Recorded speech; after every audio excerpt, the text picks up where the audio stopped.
is about the ways on how to overcome mental health issues.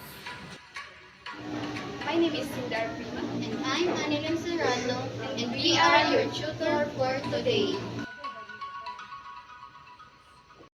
Ways to overcome mental health issues. What is mental health issue?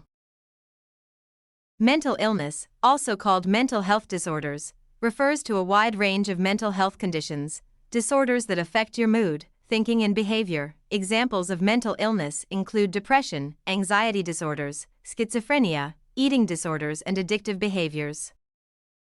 Here are some tips on how to overcome our mental health issues. This is the 6 tips that I will share to you and can help you. First, get closer to nature. Second, learn to understand and manage your feelings. Third, talk to someone you trust. Fourth, be aware of using drugs and/or alcohol to cope with difficulty feelings. Fifth, track gratitude and achievement with a journal. And last, get more from your sleep. First, let's talk about on how and why do we need to get close to nature. Humans may have a similar basic need to connect with healthy nature. Just as humans relied on other people to survive and thrive in early evolutionary environments, our ancestors also needed to put themselves into healthy and resource-rich environments. Just as physically being in nature promotes well-being, highly nature-related people report higher levels of general happiness. Strong social relationships are among the best predictors of well-being, and social scientists typically see this as due to a fundamental human need to connect with other people. We are a social species. Increasing nature relatedness has potential to improve individual happiness and environmental health. Efforts to promote nature relatedness will undoubtedly benefit from local/personal knowledge and expertise. Still, it is worth noting that many highly nature-related people had early positive experiences in nature, suggesting a role for education. Now we move on to our second tips. Why do we need to learn on how to understand and manage our feelings? I have 4 ways to better understand your emotions. First, recognize emotional thinking. Emotions may be recognized by their impact on our cognition. Jumping to an opinion, reaching a conclusion without all the information, black and white thinking. At times, we can be inflexible and unforgiving. We ignore the shades of gray. Paranoid thinking. When we feel vulnerable, we often become paranoid, catastrophizing, overreaction fueled by intense emotion, irrational, ignoring reason and making decisions without due consideration, emotive judgment. Judgments made too quickly, based on feelings rather than facts. Then the second one is self-compassion. We often judge ourselves and others harshly. And yet, much of what we go through, the positive and negative emotions, is natural and experienced by everyone. Bring to mind one challenge that you would like to focus on, perhaps at work or at home. Write the situation down as objectively as you can, mindfully, with curiosity and openness. Observe any emotions or bodily sensations that arise without engaging with them. Reflect that it is natural to feel upset, lonely, frustrated, and fearful at times. Consider others around the world who may be going through the same thing. Show compassion to yourself and others in this or similar situations. Third is talk about your feelings. Talking through problems out loud with a friend, family member, therapist, or even when alone not only helps us see things differently, it also gives us time and focus to use logic and perspective, leading to reduced feelings of threat and anxiety, rationalized events, normalized emotions. We recognize that our feelings are normal and faced by others.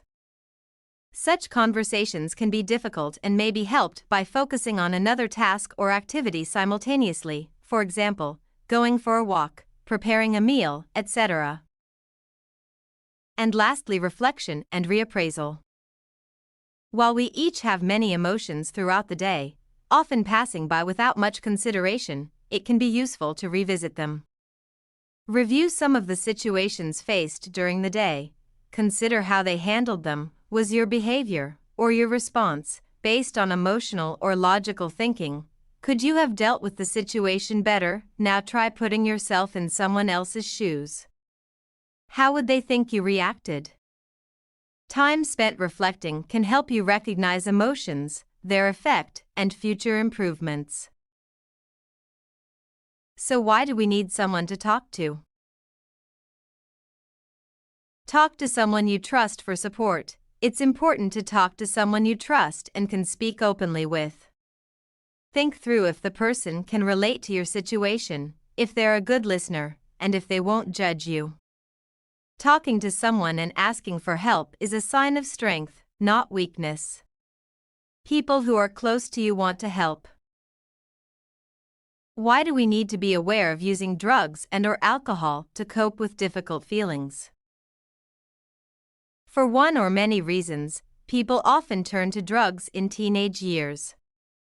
Factors such as broken homes, divorce of parents, or intolerable living and financial conditions are among the many reasons why teenagers resort to drugs to relieve their stress and find some emotional comfort. However, what many youngsters do not consider are the social, health, and other problems that come with a life of drugs. What is more concerning is that the longer you are on drugs, the harder it becomes to become clean again. The saying "an ounce of prevention is worth a pound of cure" fits perfectly in this case, and you must take every opportunity to educate yourself about drugs so that you are aware of the risks. To help you make a rational decision, you need to know about various alternatives as well as the harms of drugs. These are as follows. Affects your health, destroys your relationships, ruins your academic pursuits and career. Healthy alternatives. What is a gratitude journal? A gratitude journal is anything that helps you track the things you're grateful for. While it can be a notebook, think beyond the page. It could be an app or even a file on your computer. The type of journal and how it's used will differ from one person to the next, just like the notes found inside. It's worth finding a method of gratitude journaling that works for you. Turn the practice into a habit and you could reap health rewards. Being grateful can help prevent disease and help you live longer. Some other science-backed benefits of being grateful include lower risk of heart disease, diabetes, some cancers, and other lifestyle diseases, stronger immune system, sharper memory, and less mental decline with aging, higher quality sleep and less insomnia, reduced perception of chronic pain, less inflammation in the body. Better mood and less incidence of depression and anxiety, higher self-confidence and fewer feelings of anger, jealousy and envy, greater ability to forgive yourself and others, and better ability to prioritize and manage time. Why is sleep so important in regards to your overall health? Sleeping makes you feel better, but its importance goes way beyond just boosting your mood or banishing under-eye circles. Adequate sleep is a key part of a health lifestyle and can benefit your heart, weight, mind, and more. Go ahead, snooze. Insufficient sleep is linked to a host of health problems, from depression to cardiovascular disease.